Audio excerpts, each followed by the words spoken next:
1857 मध्ये भारतात जे घडलं त्याला काहीजण शिपायांचं बंड म्हणतात, तर काहीजण फक्त एक अयशस्वी उठाव. पण तो खरंच भारताचा पहिला स्वातंत्र्य लढा होता का? हा एक असा प्रश्न आहे जो आपल्याला थेट इतिहासाच्या एका निर्णायक वळणावर घेऊन जातो. चला तर मग या प्रश्नाचं उत्तर शोधायला सुरुवात करूया. तर या संघर्षाला पहिला स्वातंत्र्य लढा ही ओळख दिली स्वातंत्र्यवीर सावरकरांनी. त्यांच्या 1857चे स्वातंत्र्य समर या पुस्तकाने या संपूर्ण घटनेकडे पाहण्याचा दृष्टिकोनच बदलून टाकला. त्यांनी या लढ्याला एक वेगळी प्रतिष्ठा दिली आणि इथूनच स्वातंत्र्याच्या एका नव्या पर्वाला सुरुवात झाली.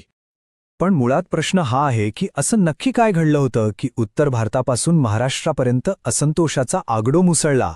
इतका मोठा उठाव काही एका रात्रीत झालेला नाहीये हे नक्की. या वादळाची बीजं खूप आधीच पेरली गेली होती. चला याच्या मुळाशी जाऊया. 1857चा लढा म्हणजे काय अचानक झालेली घटना नव्हती. त्याच्या आधी जवळजवळ 100 वर्ष इंग्रजांविरुद्धचा असंतोष आतल्या आत धुमसत होता. हा राग हळूहळू वाढत होता आणि 1857 मध्ये त्याचा एक मोठा स्फोट झाला. ही टाईमलाईन बघा. 1857च्या खूप आधीपासूनच संपूर्ण भारतात संघर्षाची ठिणग्या उडत होत्या. बंगालमध्ये संन्याशी आणि फकीरांचे लढे, ओडिशात पायकांचं बंड, महाराष्ट्रात उमाजी नाईकांसारख्या क्रांतिकारकांचा संघर्ष आणि सैनिकांचे उठाव तर वेल्लोरपासून बराकपूरपर्यंत सुरूच होते.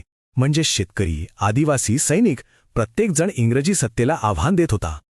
आता त्या कारणांकडे वळूया ज्यांनी या असंतोषाच्या आगीत तेल ओतण्याचं काम केलं. या महाउठावामागे मुख्यत्वे 4 प्रकारची कारणं होती: आर्थिक, सामाजिक, राजकीय आणि लष्करी. सगळ्यात आधी आर्थिक कारणं. इंग्रजांच्या नव्या महसूल पद्धतींनी भारतीय शेतीचा कणाच मोडून काढला. इथल्या बाजारपेठा इंग्लंडच्या मालाने भरून गेल्या आणि जाचक करांमुळे आपला कापड उद्योग आणि हस्तकला अक्षरशः उद्ध्वस्त झाली. त्यांचं धोरण साधं सोपं होतं: भारताची लूट आणि इंग्लंडचा विकास. सामाजिक आणि राजकीय पातळीवरही असंतोष वाढत होता. सतीबंदीसारखे कायदे जरी चांगले असले तरी लोकांना वाटू लागलं की इंग्रज आपल्या धर्मात आणि परंपरांमध्ये हस्तक्षेप करत आहेत. आणि त्यातच लॉर्ड डलहौसीच्या धोरणाने तर कहरच केला. दत्तक वारसा नामंजूर करून सातारा, नागपूर आणि झाशीसारखी अनेक राज्य त्याने खालसा केली. साहजिकच अनेक संस्थानिक इंग्रजांचे कट्टर शत्रू बनले. आणि मग भारतीय सैनिक, ज्यांच्या जीवावर कंपनीचं राज्य चालत होतं, त्यांच्या मनातही अपमानाची आग धगधगत होती. इंग्रज सैनिकांपेक्षा कमी पगार, ब्रिटिश अधिकाऱ्यांकडून मिळणारी तुच्छतेची वागणूक आणि सुभेदाराच्या वर कधीच प्रमोशन नाही. हा अन्याय ते तरी किती दिवस सहन करणार होते? इतका सगळा असंतोष साचलेला होता. त्याला फक्त एका ठिणगीची गरज होती आणि ती ठिणगी ठरली चरबी लावलेली काडतुसं. नव्या एनफिल्ड बंदुकीच्या काडतुसांना गाय आणि डुकराची चरबी लावलीये अशी बातमी वाऱ्यासारखी पसरली आणि हा हिंदू मुस्लिम सैनिकांच्या धार्मिक भावनांवर थेट हल्ला होता. आणि मग काय, या एका ठिणगीने पाहता पाहता वणव्याचं रूप घेतलं. हा लढा आता फक्त एका छावणीपुरता मर्यादित राहिला नाही, तर तो एका मोठ्या संग्रामात बदलला. ही घटनांची साखळीच बघा. बराकपूरमध्ये मंगल पांडे यांनी अन्यायाविरोधात पहिली गोळी झाडली.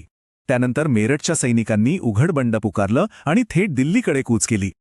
12 मे 1857 रोजी त्यांनी दिल्ली जिंकली आणि मुघल सम्राट बहादूर शाह जफर यांना या स्वातंत्र्य लढ्याचे नेते म्हणून घोषित केलं. या लढ्याचं नेतृत्व कोणा एका व्यक्तीकडे नव्हतं. कानपूरमध्ये नानासाहेब पेशवे आणि तात्या टोपे होते.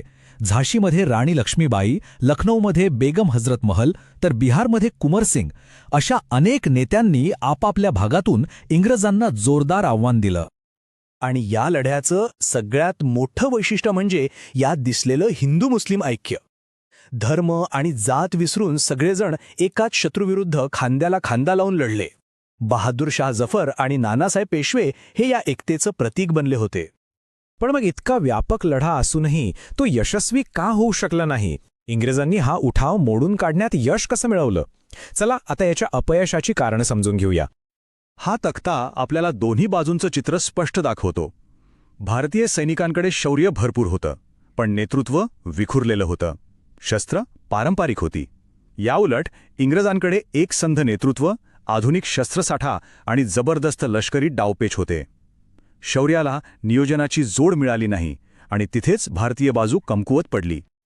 थोडक्यात सांगायचं झालं तर हा लढा संपूर्ण देशभर पसरला नाही. त्याची तीव्रता उत्तर भारतातच जास्त होती. सगळ्या देशाला एकत्र बांधू शकेल अशा एका सर्वमान्य नेत्याची कमतरता होती. अनेक मोठे संस्थानिक इंग्रजांशी एकनिष्ठ राहिले आणि हो, इंग्रजांकडे आधुनिक तंत्रज्ञान आणि दळणवळणाची प्रचंड ताकद होती. जरी हा लढा अयशस्वी ठरला असला तरी त्याचे परिणाम भारताच्या इतिहासासाठी खूपच दूरगामी ठरले.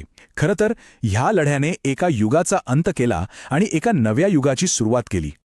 यातला सगळ्यात मोठा बदल म्हणजे ईस्ट इंडिया कंपनीच्या राजवटीचा शेवट झाला. 1858च्या कायद्यानुसार भारताचा कारभार थेट ब्रिटिश राजघराण्याच्या हातात गेला. गव्हर्नर जनरल हे पद गेलं आणि त्याच्या जागी व्हायसरॉय हे नवीन पद आलं. लॉर्ड कॅनिंग भारताचा शेवटचा गव्हर्नर जनरल आणि पहिला व्हायसरॉय ठरला.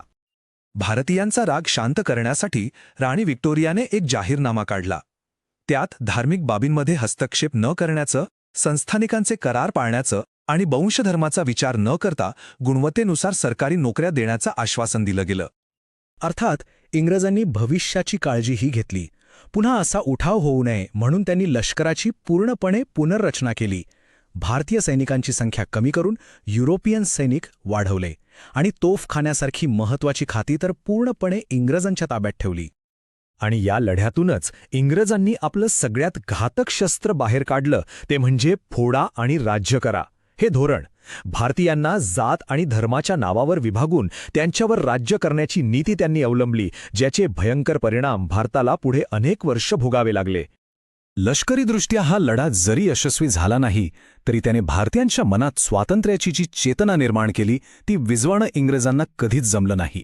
1857चा हा संग्राम भारताच्या भविष्यातील स्वातंत्र्य चळवळीसाठी सर्वात मोठा प्रेरणास्रोत बनला.